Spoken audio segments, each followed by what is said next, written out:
तर केतन अग्रवालच्या याच हत्येच्या प्रकरणामधली आताची आणखी एक मोठी अपडेट आपण बघूया। केतन हा जर आवडत नव्हता तर कुटुंबाला का सांगण्यात आलेलं नाही असा पोलिसांनी सियाला सवाल विचारला। याच्यावरती माझ्या कुटुंबाला मला दुखवायचं नव्हतं असं उत्तर सियानं पोलिसांना दिलंय। कुटुंबियांना दुखवू शकत नव्हते, त्याच्याऐवजी केतनला संपवण्याचा कट हा अधिक सोपा होता असं धक्कादायक उत्तर सियानं दिलेलं आहे। ट्रेकिंगच्या दरम्यान केतनचा दरीमध्ये पडून मृत्यू झाला, यावरती संशय येणं हे अशक्य होतं आणि लोहगडावरती सीसीटीव्ही कॅमेरा देखील नव्हता। सियानं पोलिसांना अशा पद्धतीचं उत्तर दिल्याची माहिती सूत्रांनी दिली।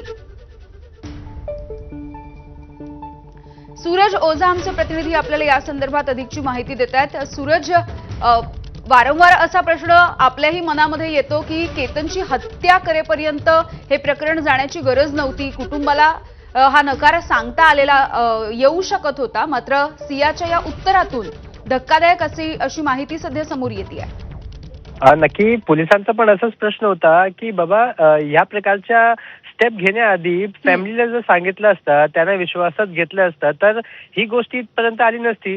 तर सियाला असा प्रश्न विचारण्यात आला की तू तुझ्या कुटुंबाला का सांगितलं नाही, तुझ्या आई वडिलांना का सांगितलं नाही। त्यावेळी तिने पोलिसांना असं सांगितलंय, अशी स्टोरी दिली पोलिसांना की घरचे लोक लग्नाच्या तयारीत एकदम बिझी होते, ते खूप खुश होते आणि त्यांना दुखवायचं नव्हतं।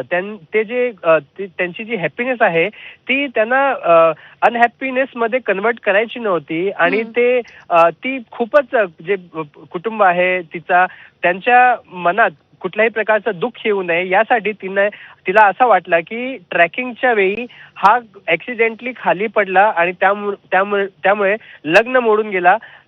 हा जो थिअरी आहे तो घरच्यांना पटेल, घरचे लोक एवढे दुखी होणार नाही, तर आपल्याला हा जो मार्ग आहे तो वापरणे गरजेचं असेल आणि सिंपल मार्ग आहे असं तिला वाटलं। त्यामुळे तिने ट्रॅकिंगचा जो दिवस आहे तो निवडला आणि या प्रकारच्या हत्याचा कट रचला। जी अगदी सूरज, धन्यवाद माहितीसाठी।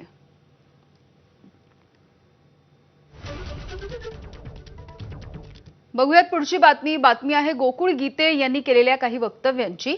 नाशिकच्या विधान परिषदेच्या निकालाची शिंदेंना 4 दिवस आधीच कल्पना होती असा एक मोठा दावा आमदार गोकुळ गीते यांनी केलेला आहे।